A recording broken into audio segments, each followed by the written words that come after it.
1 থেকে 19,000 টাকার প্রয়োজন পড়ে এই তাফসীর লিখুন। আল্লামা ইমাম ফখরুদ্দীন রাজি রহমাতুল্লাহ আলাইহি তিনি তার তাফসীর কাবির ভিতরে ওয়ালি কওমিকার ব্যাখ্যা দিয়ে দিলেন। ও বাদানেরা রে, আমার ভাইরা, আল্লামা কাজী সানাউল্লাহ পানিপতি রহমাতুল্লাহ আলাইহি তিনি তার তাফসীর মাঝহারের ভিতরে ওয়ালি কওমিকার ব্যাখ্যা দিয়ে দিলেন। এই কওমিকা কোন জাতি? আমার ভাইরা গো, ও বাবা দিরা রে, আমার বাবা দিরা, আল্লামা মাহমুদ আলুসি বাগদাদী রহমাতুল্লাহ আলাইহি তিনি তার তাফসীর রুহুল মানির ভিতরে ওয়ালি কওমিকার ব্যাখ্যা দিয়ে দিলেন। আমার বাবা দিরা হাকিমুল উম্মত আশরাফুল থানভী রহমাতুল্লাহ আলাইহি তিনি তার তাফসীর আশরাফের ভিতরে, শামসুল হক ফরিদপুর রহমাতুল্লাহ আলাইহি তিনি তার তাফসীর হক্কানির ভিতরে, আল্লামা তকি উসমানী তিনি তার তাফসীর উসমানির ভিতরে, আমার ভাইরা রে, সৈয়দ আবুল আলা মওদুদী তিনি তার তাফসীর তাফহিমুল কোরআনের ভিতরে, সৈয়দ কুতুব শহীদ রহমাতুল্লাহ আলাইহি তিনি তার তাফসীর ফিজিলাইল কোরআনের ভিতরে, মাওলানা মরহুম আমিনুল ইসলাম রহমাতুল্লাহ আলাইহি তিনি তার তাফসীর নুরুল কোরআনের ভিতরে, আমার বাবা দিরা গো, যত রকম তাফসীর আছে, তাফসীর জালালাইন, তাফসীর আশরাফি, তাফসীর বাইলাবি, তাফসীর তাবরী, তাফসীর খাজিনাতুল আসরার, তাফসীর মারবুল কোরআন, একটা তাফসীর আপনি খুলে দেখবেন মুফাসসিরিন کرام ডাক দিয়ে বললেন, পৃথিবীর মানুষ, এই আয়াতে ওয়ালি কওমিকার শব্দের ব্যাখ্যা হলো আল্লাহ রাব্বুল আমিন এই কোরআন খানা নবীর জন্যে এবং নবীর উম্মতে মুহাম্মদের জন্যে আমার আল্লাহ রাব্বুল আমিন মহা সম্মানের বস্তু করে দিলেন। জোরে বলেন সুবহানাল্লাহ, আরো জোরে জোরে বলেন সুবহানাল্লাহ। আমার ভাইরা রে, কোন কোরআন শরীফ আল্লাহ রাব্বুল আমিন নবীর জন্য এবং আমাদের জন্য আল্লাহ রাব্বুল আমিন মহা সম্মানে বস্তু করে দিলেন। এই কোরআন শরীফ সম্বন্ধে আমার আল্লাহ ডাক দিয়ে বললেন, নবী গো, কোন মানুষ যদি আমার এই কোরআনের দিকে ডাইভার্ট হয়ে যায়, কোন মানুষ যদি আমার এই কোরআন মেনে নেয়, আমার ডাকে সাড়া দেয়, আমি আল্লাহ রাব্বুল আমিন তাদেরকে 2টা জিনিস পুরস্কার দেব। আমার আল্লাহ রাব্বুল আমিন ডাক দিয়ে বললেন, ওয়াল্লাহু ইয়াদউ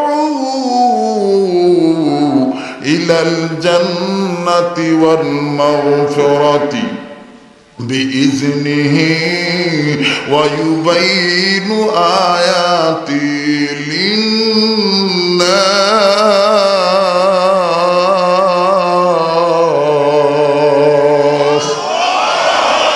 আল্লাহ ডাক দিয়ে বললেন, নবী গো, কোন মানুষ যদি আমার আহ্বানে সারা দেয়, আমার কোরআন কাছে ডাইভার্ট হয়ে যায়, নবী গো, আমি রব্বুল আমিন আমি আল্লাহ তাআলা তাদেরকে 2টা জিনিস পুরস্কার দেব। নাম্বার 1, 1 নম্বরে আমি আল্লাহ তাদের জীবনের গুনাহগুলি মাফ করে দেব। আমি আল্লাহ রব্বুল আমিন 2 নম্বরে তাদের জান্নাত দিয়ে দেব। আর একবার চিৎকার দিয়ে বলেন সুবহানাল্লাহ। ও নন্দীকে নামের বাবারা, ও সিংড়া থানা থেকে আগত, গুরুদাসপুর থানা থেকে আগত আমার বাপ ভাইরা, খুব খেয়াল করে শুনবেন বাদান, আমি আর লম্বা করব না, চমৎকার একটা তথ্য দিয়ে দিই। আমার বাবা দিরা রে, নাম শুনছেন হযরত সালমান ফারসি রাদিয়াল্লাহু তাআলা আনহু, মনে মনে ভূত ভূত করতেছে, হুজুর গতবার তো আপনি সালমান ফারসির কথা আপনি বলছেন, আজ কি আবার ওই কথা বলবেন? না না বাদান, আজকে বাদান একটা ভিন্ন কায়দা আমি কথা বক্তব্য দিয়ে যাই। আমার বাবা দিরা রে, আমার বন্ধুগণ, সালমানের বাবা একজন ইহুদি খ্রিস্টান পাদ্রী ছিল, তার মানে আমার ভাইরা ধর্মযাজক ছিলেন। এই সালমানের পিতা আমার বন্ধুগণ, সালমান ফারসির পিতা, উনি যখন কিতাব স্টাডি করতেন, করতেন, উনি যখন রিসার্চ করতেন আমার ভাইরা, উনি যখন মোতালা করতেন, উনি যখন তাকরা করতেন আমার ভাইরা রে, তার মানে লেখাপড়া করতেন অধ্যয়নরত অবস্থায় যখন ছিলেন ভাইজান, সালমানের বাবা দরজা বন্ধ করে দিতেন, জানালাও বন্ধ করে দিতেন। আমার ভাইরা, আমার বন্ধুগণ, একদিন সালমানের পিতা দরজা বন্ধ করে দিলেন, জানালা বন্ধ করে দিলেন, এখন কিতাবখানা পড়বেন, তাওরাত কিতাব। আমার বাবা দিরা গো, সালমানের পিতা যখন কিতাব খুললেন ওনার ধর্মের প্রশংসা পাওয়ার জন্যে, ওনার ধর্মের প্রশংসা নেওয়ার জন্যে, ও বন্ধুগণ যখন কিতাবখানা খুললেন আমার রব্বুল আমিন ওই কিতাবের ভিতরে এমন একটা তথ্য দিয়ে দিলেন আমার ভাইরা, এমন কথা দিয়ে দিলেন যেই কথার অর্থ হলো পৃথিবীর মানুষ, তোমরা যদি কেউ নবীর আদর্শ জীবনে মেনে নাও, আমার আল্লাহ দুনিয়ায় মাফ করে দিবেন, কিয়ামতের ময়দানে জান্নাত দান করে দিবি। আমার ভাইরা রে, সালমানের পিতা যখন এই কথাটা দেখলেন আস্তে করে কিতাবখানা বন্ধ করলেন, কিতাবখানা বন্ধ করে বুকে জড়িয়ে ধরলেন। সালমানের বাবা আমার ভাইরা দরজার কাছে গেলেন, তার মানে চোরের মন, জোরে বলেন চোরের মন, আরো বলেন চোরের মন, পুলিশ পুলিশ না জানি আবার কেউ শুনে ফেলল। ও ভাইরা রে আমার, মুসলমান ভাইরা রে আমার বন্ধুগণ, সালমানের পিতা যখন আমার ভাইরা কপাটের কাছে গেলেন, দরজার কাছে দিয়ে দেখতেছেন কেউ আছে নাকি, আস্তে করে দরজা যখন খুললেন, দরজা খুলে নজর করে দেখেন আমার ভাইরা এই দরজার কাছে আল্লাহর বান্দা সালমান ফার্সি দাঁড়ায় আছে। আমার ভাইরা রে, সালমানের বাবা ডাক দিয়ে বললেন, বেটা রে এই জায়গায় কেন দাঁড়ায় আছো, কি শুনো বেটা, তুমি কানে কি কোনো কিছু শুনতে পারলা? বেটা সালমান ডাক দিয়ে বললেন, আব্বা গো আব্বা, এমন একটা নবীর কথা শুনলাম, যেই নবীর কথা শোনা মাত্রই আমার কলিজা ঠান্ডা হয়ে গেছে। আমি কোন বা পথে মদিনাতে যাই, আমি কোন বা পথে মদিনাতে যাই, ঘুমিয়ে আছেন দিনের নবী, চলো সবাই দেখতে যাই, ঘুমিয়ে আছেন দিনের নবী। রাজি আছেন না? মনটা চায় না মদিনায় যাইতে? মন চায় না? তোর বলে না কেন আমার সাথে, ঘুমিয়ে আছেন দিনের নবী, চলো সবাই দেখতে যাই, ঘুমিয়ে আছেন দিনের নবী, আমি কোন বা পথে মদিনাতে যাই। বলেন, আমি কোন বা পথে,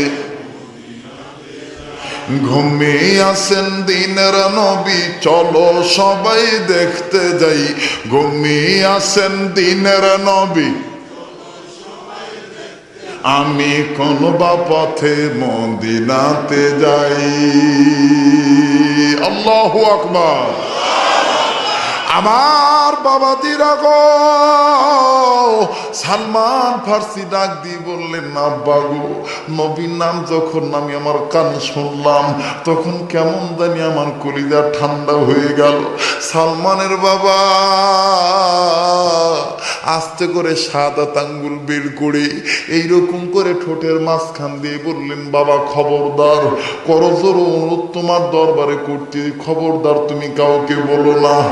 ও বাবা গো, এই কথা যদি তুমি প্রকাশ করো আমার দেশে কেউ থাকবে না, সবাই মদিনায় চলে যাবে, নবীর দিন ধর্ম কালেমা পড়ে মুসলমান হয়ে যাবে। জোরে বলেন সুবহানাল্লাহ। এবার বন্ধুরা রে, সালমান ডাক দিয়ে বললেন, আব্বা গো, বলবো না কাউকে। তবে গো আব্বা, আপনার দরবার আমার একটা আরজি, আপনার দরবার আমি বলতে চাই। আব্বা গো, আপনি আপনার জবান দ্বারা যেই কথাটা পড়লেন, আপনার চোখ দিয়ে যেই নবীর প্রশংসা দেখছেন আব্বা, আব্বা আব্বা আমি আপনার কাছে বলতে চাই, আমি আমার দুই নয়নে নবীর প্রশংসাটা দেখব। আব্বা আমি কাউকে বলবো না।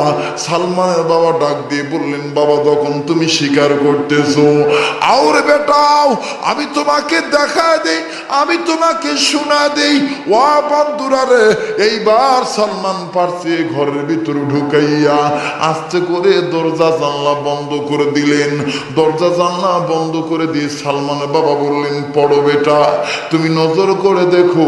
হযরত সালমান নজর করে দেখলেন, আমার ভাইরা লিখা আছে নবীর জীবনাদর্শ মেনে নিলে কিয়ামতে বিনা হিসাবে আল্লাহ জান্নাত দিয়ে দিবে। আরো জোরে জোরে বলেন সুবহানাল্লাহ। নবী মোর পরশমণি, নবী মোর সোনার খনি, নবী নাম জপে যেজন সেই তো দোজাহানের ধনী। মারহাবা কর। নবী মোর পরশমণি, নবী মোর সোনার খনি, নবী নাম জপে যেজন সেই তো দোজাহানের ধনী। ওই নামের সুর ধরিয়া পাখি দেয় গান করিয়া, একটু জবান খুলে বলেন না, ওই নামের সুর ধরিয়া পাখি দেয় গান করিয়া। যেই নামের মজনু হলো, যেই নামের মজনু হলো মাওলায় আমার কাদের গনি। নবী মোর পরশমণি, নবী মোর সোনার খনি, নবী নাম জপে যেজন সেই তো দোজাহানের ধনী। মারহাবা। ভাইজান মনটা কি চায় ঘন্টাখানি সময় দিতে? মনটা চায়? সবার চায়? কত রাত? সারা রাত। আপনারা থাকেন, আমি আর কিছুক্ষণ বলে চলে যাব। আল্লাহু আকবার। তো সালমান দেখলেন, সালমান দেখে এইবার ডাক দিয়ে বলতেছে, যুবক ভাই খুব আমি তথ্য নিয়ে আসছি, একটু ধৈর্য ধরো, আমি বলবো তো তোমাদের পক্ষে, একটু ধৈর্য ধরো, আমি খালি একটু লাইন করতেছি, সাংঘাতিক জিনিস আজকে নিয়ে আসছি ভাই, একটু ধৈর্য ধরেন, খালি টের পাবেন দাদা যদি একটু সময় দেন। রাজি আছেন না? যখন রাজি আছেন না? অজগবি এক নেতা বক্তব্য দিয়ে বলছে যে যুবকদের চরিত্র খারাপ হয়ে গেছে। থামো নেতা, তোমাকে ধোলাই করবে, একটু ধৈর্য ধরো। কার চরিত্র হইছে খারাপ হয়েছে আমি দেখতেছি। আমার ভাইরা, আমার বন্ধুগণ, সালমান যখন কিতাবখানা খুললেন, কিতাবখানা খুলে যখন নবীর আদর্শর কথা দেখলেন, তখন সালমান আস্তে করে কিতাবখানা বন্ধ করছে। বাপ ডাক দিয়ে বলতেছে, বেটা ওটা বন্ধ করলে কেন, তোমার ভাবসাব কি? মারহাবা কম। আমার ভাইরা, এইবার সালমান ফার্সি ডাক দিয়ে বললেন, বাবা গো, ভাবসাব আমার কোনো অবস্থা খারাপ নয় আব্বা। আব্বা আমি আপনার দরবার বলতে চাই গো আব্বা। আব্বা জান, যেই নবীর পরামর্শ, যেই নবীর আদর্শর কথা আমি দেখতে পাইলাম, আব্বা আপনি দয়া করে মায়া করে অনুমতি দিয়ে দেন। ও আব্বা গো, এই নবীর জীবন আদর্শের ব্যাখ্যা শুনিয়া, এই নবীর জীবন আদর্শের ফজিলত শুনিয়া আব্বা গো আমি আর আমার দেশে থাকতে পারলাম না আব্বা। আব্বা আমি আপনাকে বলে দিই, আমি আমার মাল সামানা গোছাইলাম, আমি আর আপনার বাড়িতে থাকবো না, আমি চলে গেলাম বিশ্ব নবীর দরবারে, মক্কা ছেড়ে মদিনায়। জোরে করুন সুবহানাল্লাহ। আরো জোরে জোরে বলেন সুবহানাল্লাহ। ও বন্ধুরা রে, এইবার হযরতে সালমান একটা দৌড় মেরে যখন মদিনায় গেলেন, ভাই গো কি তথ্য আমি বলতে চাচ্ছি বাজান, দেখেন চোখের পানি পড়ে যাবে। বর্তমান বাংলাদেশের প্রেক্ষাপট দেখেন বাজান কেমন হুবহু মিলে যায়।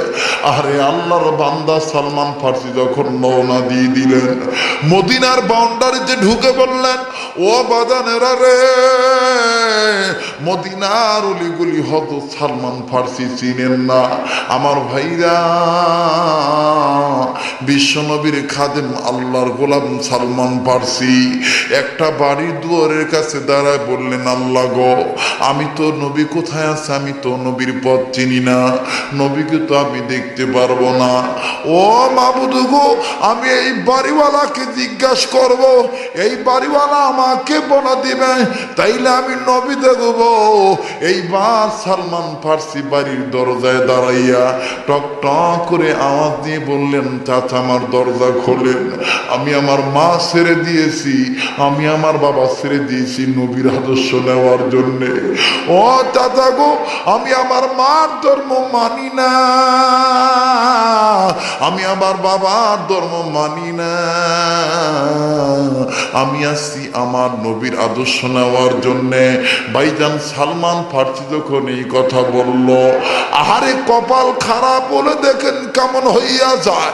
ওই ঘরের ভিতরে, ওই বাড়ির ভিতরে মিটিং করতেছিল কেমন করে নবীর আদর্শ বন্ধ করা যায়, নবীর কাছে কেউ যেন নতুন করে কালেমা পড়ার জন্য না আসি। মিটিং করতেছিল, বুদ্ধি করতেছিল। আমার ভাইরা রে, আবু জাহেলের দালালেরা, ইহুদি খ্রিস্টানদের পাতারা গোলামের আমার ভাইরা বাড়ির ভিতর মিটিং করতেছে, নতুন করে কেউ যেন ইসলাম গ্রহণ না করতে আসি। কেউ আসলেও তাকে যাইতে দেওয়া না, বাধা দেওয়া হবে। কিন্তু বাদানটা আমার ওই অবস্থায় দেখেন কেমন হয়ে গেল। সালমান ফার্সি আস্তে করে যখন বাদান চলে গেল, দরজায় যখন আওয়াজ দিল, তাদের টনকটা নড়ে গেল, মেজাজ গরম হয়ে গেল। আমার ভাইরা, ওরা একজন আর একজনকে বলে, আমরা চাই নবীর আদর্শ বন্ধ করার জন্যে। আর এই ব্যক্তি কোথা থেকে আসল নবীর দরবারে কালেমা পড়ে মুসলমান হবে? ভাইজান আস্তে করে দরজা খুললো। দরজা খুলে সালমানকে ডাক দিয়ে বললেন, বেটা তোমার পরিচয় বলো। এই সালমান ডাক দিয়ে বললেন, চাচা গো, আমি আমার মা ছেড়ে দিয়ে আসছি, বাবা ছেড়ে দিয়ে আসছি। চাচা গো, আমি আপনার কাছে জিজ্ঞাসা করতেছি, নবীকে কোন দিক গেলে পাবো, কোথায় গেলে নবী পাবো, জলদি করে বলে দেন। ওই লোকটা তেরে নেড়ে ভাব দেখাইয়া অগ্নি শর্মা হইয়া পায়ের পাতা রক্ত মাথায় যখন উঠে গেলেন, এইবার এই লোক চোখ গোটা করে, আমার ভাইরা মুখটা কালো বর্ণ করে ধমক দিয়ে বলল, বেটা নবীর কাছে যাবি ভালো কথা, আমার কাছে কেন জিজ্ঞাসা করলি? তুমি কি জানো না আমি ইসলামের দুশ্মন, নবীর শত্রু? সালমান ফার্সি ডাক দিয়ে বললেন, চাচা গো, আমার ভুল হয়ে গেছে, আমাকে আপনি ক্ষমা করে দেন গো চাচা, আমি আর আপনাকে জিজ্ঞাসা করব না। হয়তো সালমান যখন আমার ভাইরা রওনা দিলেন, আমার ভাইরা সামনের দিকে যখন পা বাড়াইলেন, হঠাৎ করে আবু জাহেলের একটা দালাল ওই বাড়িওয়ালার কানে কানে ডাক দিয়ে কয়, এই সালমানকে যদি এখন যাইতে দাও, তাইলে ইসলাম চাঙ্গা হয়ে যাবে, আমাদের ধর্ম ভাঙ্গা হয়ে যাবে।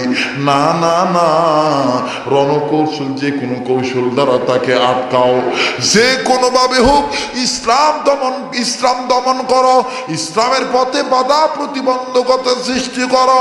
আমার ভাইরা রে, বাড়িওয়ালা ডাক দিয়ে বললেন, তাকে কোন কৌশলে আটকাবো, জলদি করে বলো।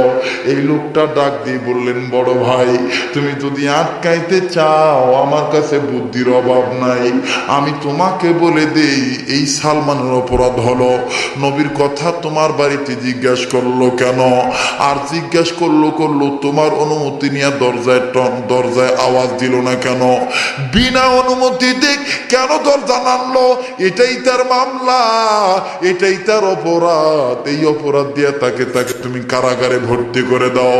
ভাইজান, এইবার এই লোকটা বিরাট বড় একটা বল্লম নিলেন, এই বিরাট বড় বল্লম নিয়ে সালমানের দরবারে গেল। পিছন দিক দিয়া সালমানকে আক্রমণ করে আক্রান্ত করার চেষ্টা করলো কথার মাধ্যমে। হযরতে সালমানকে ধমক দিয়ে বলল, বেটা সালমান, এই যে বল্লম দেখতেছো, এই বল্লম আমি তোমার বুক ছিদ্রি করে দেব। তুমি যদি আমার শর্ত না মানো, তোমার বুক আমি ছিদ্রি করে দেব। সালমান ডাক দিয়ে বললেন, চাচা গো কি হয়েছে জলদি করে বলেন। ডাক দিয়ে বললেন, সালমান, তুমি আমার বাড়ির দরজার টনক নেড়ে যে অন্যায় করেছো, অপরাধ করেছো, তোমার মামলা হয়ে গেছে, তোমার অপরাধ হয়ে গেছে। এই জন্য অপরাধের সাজা হইল 1 মাস আমার বাড়িতে জেল খাটতে হবে। আমার বাড়ির বন্দি কারাগারে 1 মাস থাকতে হবে গো। সালমান ফার্সি ডাক দিয়ে বললেন, চাচা গো, অপরাধ আমার একটাই, নবীর কথা জিজ্ঞাসা করছি, অপরাধ। ও তরুণেরা, ও মুসলমান ভাইরা রে, আমার বাংলাদেশে আজকে আপনি পর্যবেক্ষণ করা দেখেন, যাচাই বাছাই করা দেখেন আমার ভাইরা, যারা যে সমস্ত ওলামায়ে কেরাম বন্দি কারাগারে বাদান আটকা পড়ে আছি, অথবা কওমি মাদ্রাসার আলেম, আলিয়া মাদ্রাসার আলেম, যাদেরকে আটকানো হইতেছে বাদান, এদের ইতিহাস তদন্ত করে দেখেন বাদান, একটাই অপরাধ, আল্লাহর জমিনে আল্লাহর দিন কায়েম করা অপরাধ। কথা বলেন ঠিক না বেঠি? আরো জোরে জোরে বলেন ঠিক না বেঠি? মুসলিম মোড়া ঘুমিয়ে পড়েছি, ডাকাত ঢুকেছে ঘরে,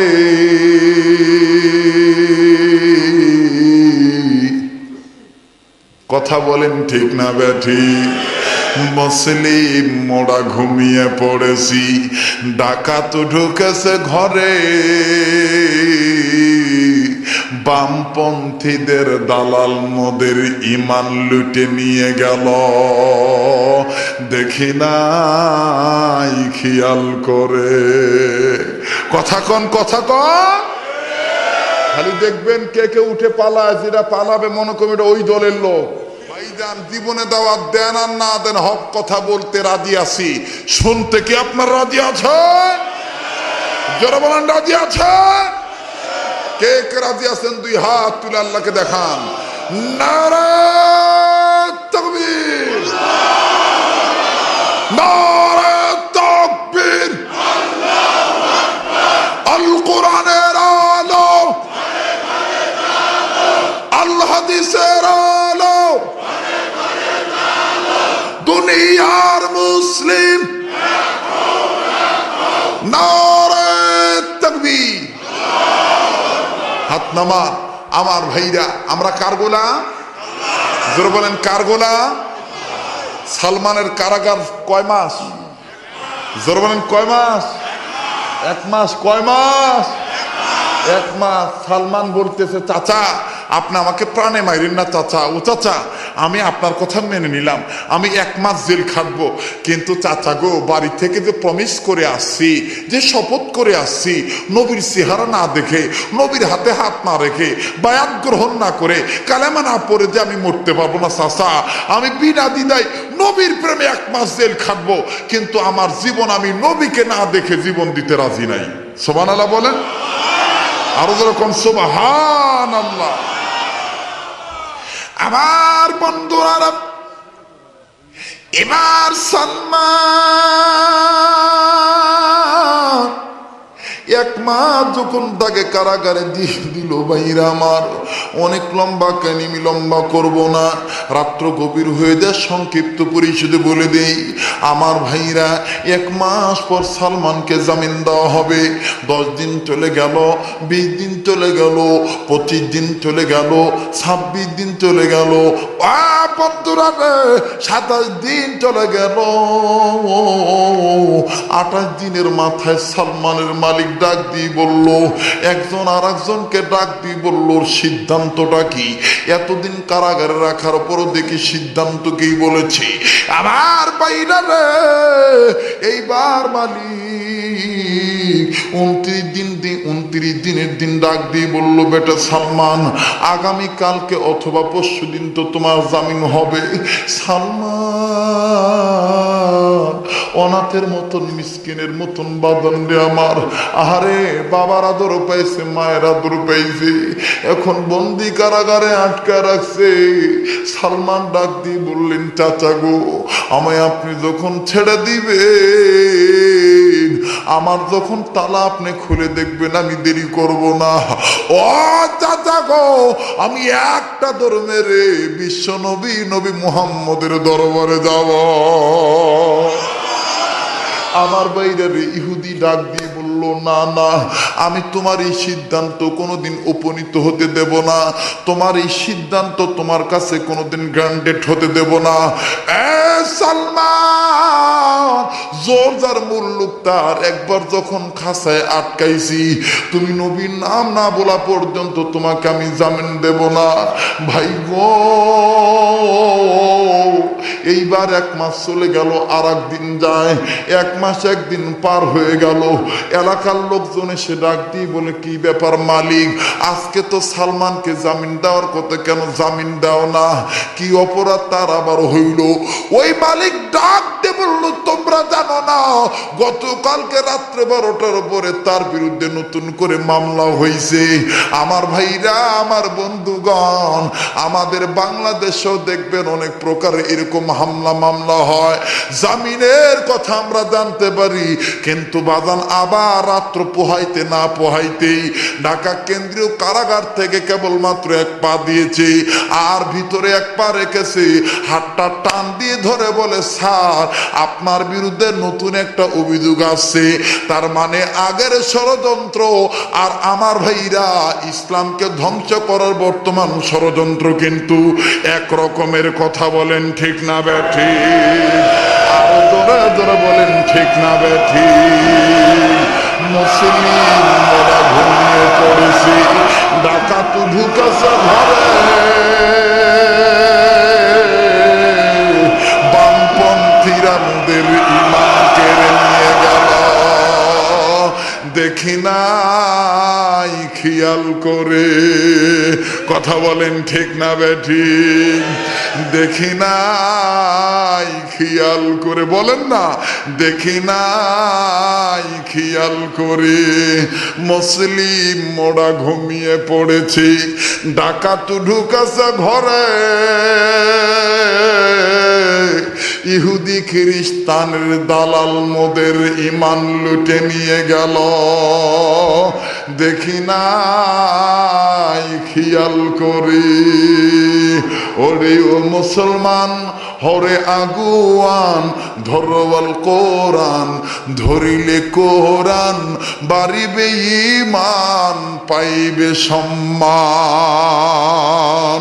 আল্লাহু আকবার। ওরে ও মুসলমান, হরে আগুয়ান, ধরওয়াল কোরআন, ধরিলে কোরআন, বাড়িবে ঈমান, পাইবে তোমরা সম্মান। জোরে কোন আল্লাহু আকবার। আমার বাইরা রে, এইবার যখন 1 মাস 1 দিন হয়ে গেল, কেটে গেল, দেখেন বাজান কি আশ্চর্য ঘটনা আমি বলে দিতেছি। আল্লাহর কোরআন শুনে জান্নাতি হবেন, হেদায়েত প্রাপ্ত হবেন। ভাই গো, সালমান ফারসি রাদিয়াল্লাহু তাআলা আনহু 1 মাস 1 দিন যখন কেটে গেল, আবু জাহেল খবর দিয়ে যে ঈমান না ছাড়া পর্যন্ত, নবীর ভালোবাসা না দূর করা পর্যন্ত, এই 3 দিন 1 মাস হবার পরে আটকায় রাখবা, পানি পর্যন্ত খাইতে দিবা না। আমার বাইরারে 1 মাস 2 দিন হয়ে যায়, পানি পর্যন্ত সালমানকে খাইতে দেয় না। আমার বাইরা সালমানের কন্ট্রোলি শুকায় দেয়। সালমান সালমান আকাশের দিকে তাকায় বলে, আল্লাহ গো, আমাকে গৃহবন্দী করে রাখছে, আমাকে বাইরে যাইতে দিবেন, আমাকে 1 মাস এই 3 দিন আটকা রাখলো। ও মাবুদ গো, এই ময়দানে কেউ কি নাই? আমার এই খবরটা বিশ্বনবীর দরবারে পৌঁছাবে। আমার ভাইরা 3 দিন যখন কেটে যাচ্ছে, আল্লাহর কারিশমা বোঝা যায় না, ওই পথ দিয়ে হযরত আলী হেঁটে যাচ্ছিলেন। আমার ভাইরা হযরত আলীকে দেখার পরে এবার আমার ওই হযরত সালমান ফার্সি জানালার কপাট খুলে 2 হাত বের করে ডাক দিয়ে বলে, ও প্রতীক ভাই, একটু দাঁড়াও, তোমার কাছে আমি একটা খবর পৌঁছাইতে চাই। হযরত আলী দাঁড়াইলেন, দাঁড়ায় বললেন, ভাই বলো তোমার ব্যাপারটা কি? সালমান চোখের পানি ছেড়ে বললেন, ভাই গো, তোমার নামটা কি বলো তো দেখি। হযরত আলী ডাক দিয়ে বললেন, আমি নবীর সাহাবী হযরত আলী, নবীর জামাই হযরত আলী, ইমাম হাসান আর হোসেন আমার সন্তান। ও বন্ধুরা রে, এইবার সালমান ডাক দিয়ে বললেন, ভাই আলী গো, তুমি কি পারো আমাকে একটু পানি পান করাইতে রে ভাই? আগে আমারে পানি খাওয়াও, আমার কণ্ঠালি শুকায় গেছে। ও ভাই আলী, আর কিছু জমে গেলে মনে আমি বাঁচবো না। আলী ভাই, নবীর দরবারে আমার এই খবরটাকে তুমি পৌঁছাইতে পারো? হযরত আলী ডাক দিয়ে বললেন, ভাই তোমার বাড়ি কই, তোমার অবস্থা এই কারণটা কি? হযরত সালমান ডাক দিয়ে বললেন, আলী ভাই গো, আমার বাবা খ্রিস্টানদের, আমার বাবা একজন ধর্মযাজক, আমার বাবা পাদ্রী। আমার বাবা যখন কিতাব খুললো, আমার বাবা নবী মুহাম্মদের প্রশংসা চোখে দেখলো। ও ভাই আলী, আমার বাবার মুখে এই কথা শোনার পর আমি আমার বাবাকে বলেছিলাম, আব্বা গো, আমি আমার 2 নবীর প্রশংসা দেখবো। আলী ভাই, আমি যখন আমার নবীর প্রশংসা 2 দেখলাম, ও আমার ভাই আলী গো, নবীর প্রশংসা যখন আমি আমার 2 নয়নে দেখলাম, তখন আমি আর ঠিক থাকতে পারলাম না। আমি আমার বাবার ধর্ম ছেড়ে দিয়া, আমি আমার মায়ের ধর্ম ছেড়ে দিয়া, বাপ মার দেশ ছাড়িয়া আমি মদিনার দিকে রওনা হয়ে গেলাম। আমার ভাইরা রে, এবার আলী ডাক দিয়ে বলেন, ভাই সালমান, কি হয়েছে তুমি জলদি করে বলো। হয়তো সালমান ডাক দিয়ে বললেন, আলী ভাই, এরপরে তখন আমি আসলাম, হযরত আলী আপনি শুনে নেন, আমাকে আটকে রাখলো, আমি নবীর কাছে যাব। নবী কোথায় আছি কথাটা বলার কারণে নবীর পথ আমি চিনি না, নবীকে কোথায় গেলে পাবো এই কথা আমি বাড়িওয়ালাকে জিজ্ঞাসা করেছিলাম। আমাকে 1 মাস আটকে রাখলো নবীর কথা জিজ্ঞাসা করার কারণে। ও বাইরে 1 মাস পর আমাকে জামিন দেওয়ার কথা ভাই গো, কিন্তু আজকে 1 মাস 3 দিন হয়ে যাইতেছে, আমাকে জামিন দেয় নাই, বরং আটকা রাখছে, এমনকি পানি পর্যন্ত আমাকে খাইতে দেয় নাই। হযরত আলী আর দেরি করলেন না, একটা দৌড় মেরে বিশ্বনবীর দরবারে চলে গেলেন। মুসলমান ভাইরা রে, আলী সাহাবী ওই ময়দানে যাইয়া দেখেন বিশ্বনবীর দরবারে ওমর বসা, ওসমান বসা, আবু বকর বসা। ভাই গো, জীবনে শুনছেন কিনা জানি না, হযরত ওমর নবীর দরবারে বসা, উসমান নবীর দরবারে বসা, আমার ভাইরা আবু বকর সাহাবী নবীর দরবারে বসা। হযরত আলী আসমানের দিকে তাকাইয়া আল্লাহকে ডাক দিয়ে বললেন, আল্লাহ, আমি যদি সালমানের এই অবস্থা জোরে বয়ান করি অথবা যদি জোরে বর্ণনা দেই, ওমরের মেজাজ তো ভালো না, ওমর কথাটা শুনে ফেলবে, ওমর কিছু বুঝবে না। নাঙ্গা তরবারি লইয়া, খোলা তরবারি লইয়া এই ওমর ওই শয়তানি দিকে মারার জন্য দৌড় মারবে না। গো মাবুদ না, আমি গোপনে নবীর কানে কানে বলবো। আমার ভাইরা রে, নবীজি আলীকে ডাক দিয়ে বললেন, আলী রে,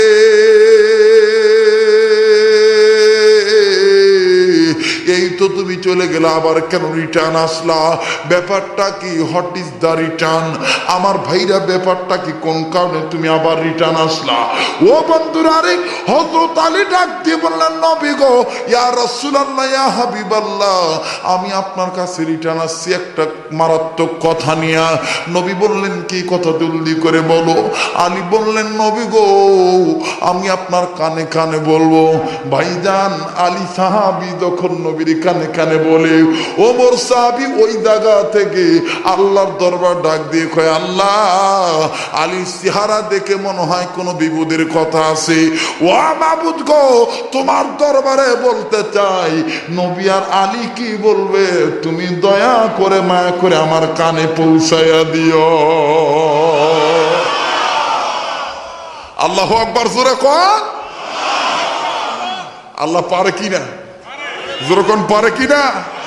আরে হযরত ওমর রাদিয়াল্লাহু তাআলা আনহু একবার খুতবা দিতে চাচ্ছিলেন। দেখেন উমরের কি পাওয়ার। হযরত ওমর খুতবা দিতে চেয়েছিলেন। রাগ করতেছেন নাকি আপনার ভাই? বেজার হচ্ছে? কোনো বেজার হচ্ছে না তো? একটু কালেমা পড়েন, লা ইলাহা ইল্লাল্লাহ। সুপ্রিয় দর্শক শ্রোতা, এতক্ষণ আপনারা শুনছিলেন হাফেজ হযরত মাওলানা কারি আব্দুল খালেক শরীয়তপুরী সাহেবের মুমিনের কারাগার বিষয়ক আলোচনার প্রথম খণ্ড। দ্বিতীয় খণ্ড সংগ্রহ করুন।